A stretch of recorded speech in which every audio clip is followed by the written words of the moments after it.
Di video kali ini kita akan mengintip alur sebuah film dari Cina dengan plot twist yang sangat membuat penontonnya terkejut terheran-heran.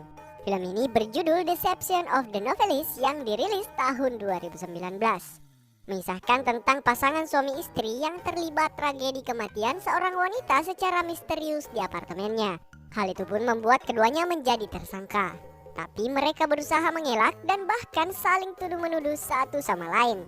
Lantas siapakah pembunuh yang sebenarnya? Tanpa banyak basa-basi lagi, kita langsung saja intip alur film lengkapnya guys. Check it out. Tapi sebelum lanjut, jangan lupa klik tombol subscribe dan aktifkan tombol loncengnya. Oke?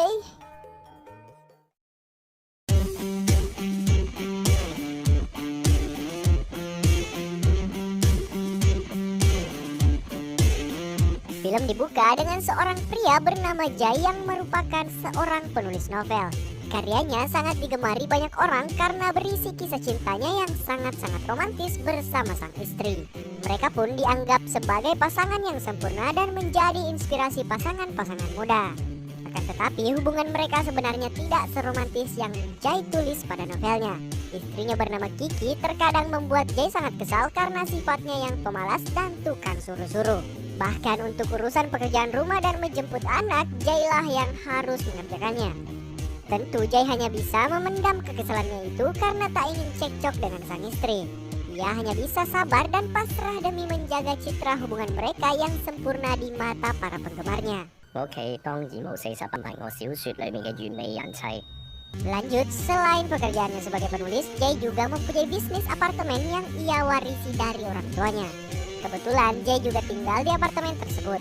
Suatu hari, seorang wanita bernama Elaine datang dan ingin menyewa salah satu kamar di apartemennya.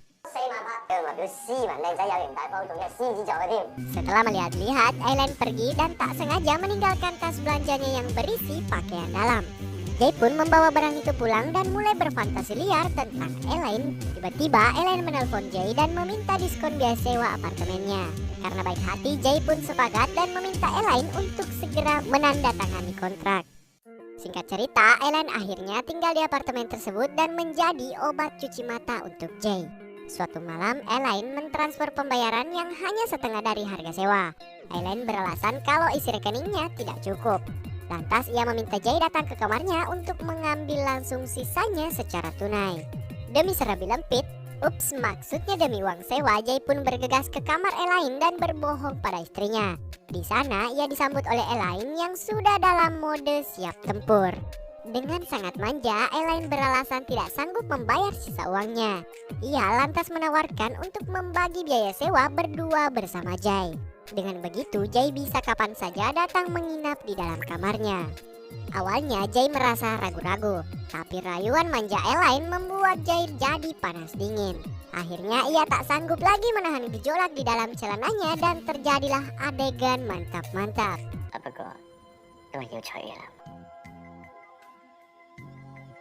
Kemudian hari-hari berikutnya Jai pun selalu berbohong pada istrinya untuk keluar berolahraga ke tempat gym. Padahal yang sebenarnya terjadi, ia pergi berolahraga di kamar Elaine. Sampai suatu ketika Elaine kembali berulah dan ingin minta sewa gratis apartemen pada bulan itu. Ia berjanji akan membayar semuanya pada bulan depan. Meski sama-sama enak, tentunya Jai menolak karena sudah terlalu banyak memberi diskon pada Elaine. Tapi untuk meyakinkan Jai, Elaine menulis surat pernyataan kalau Jai bisa melakukan apapun pada dirinya sesuka hati dan tetap akan membayar sewa setiap bulan. Seketika Jai pun luluh dan siap menerima bayaran sewa kapanpun Elaine bisa. Mereka pun melanjutkan permainan dan tanpa Jai sadari surat pernyataan yang ditulis oleh Elaine terjatuh ke bawah ranjang.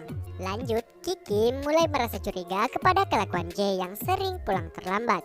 Bahkan hari itu ia baru ada di rumah saat pagi hari. Sejak saat itu, Kiki pun akhirnya selalu ikut setiap kali Jai ingin pergi ke tempat gym. Hal itu membuat Jai tidak punya kesempatan dan alasan lain untuk bertemu dengan Elaine. Selama berhari-hari, ia pun hanya bisa memanfaatkan waktu membuang sampah untuk sekedar beradu bibir singkat dengan Elaine. Karena sudah mulai tak tahan, Jai mengatur rencana liburan untuk istrinya. Sementara ia berpura-pura tidak bisa ikut karena ada urusan mendadak yang tidak bisa ditinggalkan.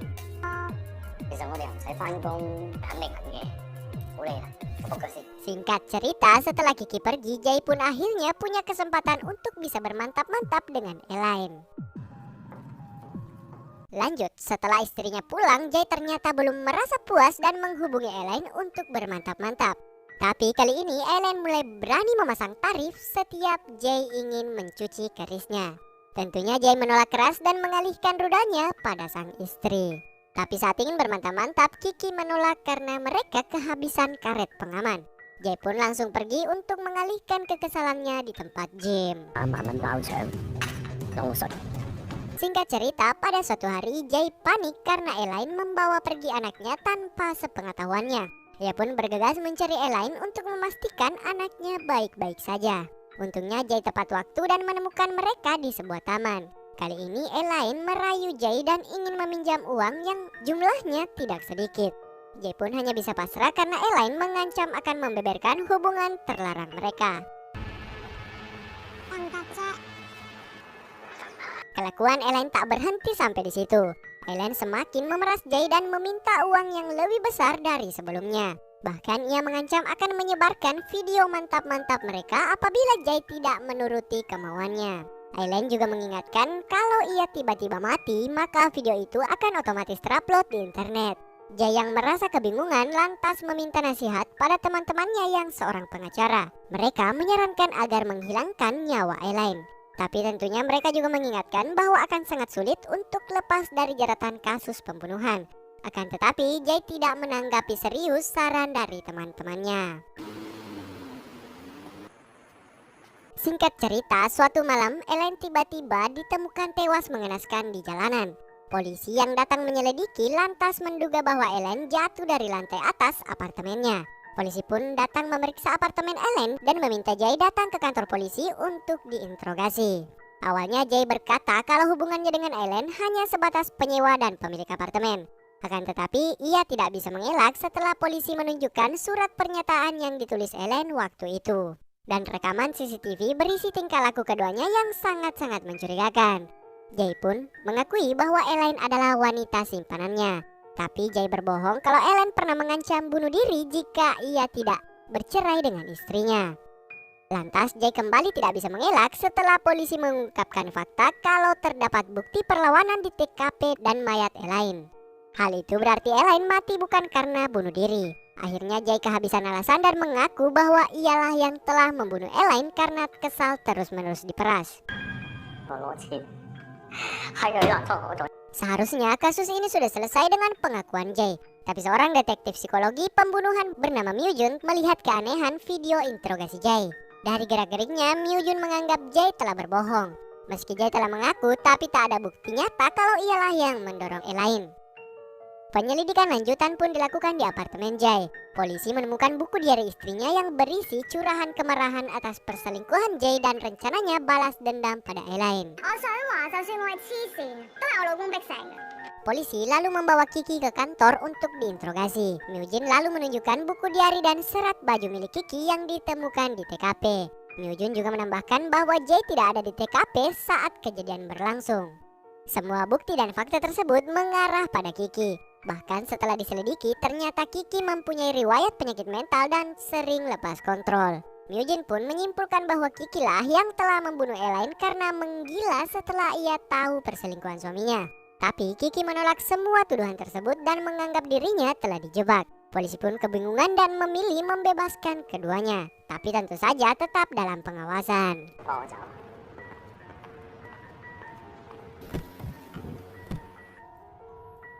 Singkat cerita, saat mereka berangkat untuk menjemput anaknya, di dalam perjalanan ternyata Kiki membius Jay dan membawanya ke suatu tempat. Setelah sadar, Kiki langsung protes pada Jay karena telah menjebaknya sehingga ia dikejar-kejar oleh polisi. Lantas Jay balik menyalahkan Kiki yang ternyata dari awal sengaja menyewa Elaine untuk mendekati suaminya sendiri. Jadi atas perintah Kiki, Elaine diminta untuk merekam mantap-mantapnya dengan Jay. Nantinya video itu akan Kiki gunakan untuk merusak reputasi suaminya. Kenapa? Karena Kiki sangat membenci Jay yang begitu munafik penjual kebohongan tentang hubungan mereka dalam karya novelnya. Akan tetapi keserakahan Elaine luput dari perhitungan Kiki. Elaine justru menggunakan video itu untuk memeras Jay dengan uang yang lebih banyak ketimbang bayaran dari Kiki. Lanjut, Kiki pun melampiaskan kemarahannya dengan menampar Jay berkali-kali. Kemudian Jay melawan dan berhasil melepaskan diri. Akan tetapi dengan kondisinya yang terluka, Jay kembali ditangkap kemudian diikat pada alat pemotong kayu. Untungnya polisi datang tepat waktu dan berhasil menyelamatkan nyawa Jay. Sementara Kiki pun langsung diringkus polisi. Singkat cerita, akhir film memperlihatkan fakta bagaimana Jay merencanakan dan mengeksekusi dengan rapi kematian Elaine. Jay menulis buku diari istrinya dan membuat rekam medis sakit mental palsu sehingga polisi percaya bahwa istrinya memang gila. Jay lalu membius Elaine dan merekayasa kematiannya dengan pakaian istrinya. Bahkan Jay juga membuat mesin pelontar otomatis agar Elaine seakan-akan mati didorong oleh seseorang dan membuat alibi dirinya berada di tempat lain ketika kejadian berlangsung. Setelah peristiwa itu, Kiki lalu ditangkap dan masuk ke rumah sakit jiwa. Sementara Jay lepas dari segala tuntutan dan hidup bebas bersama putranya. Dan film pun selesai.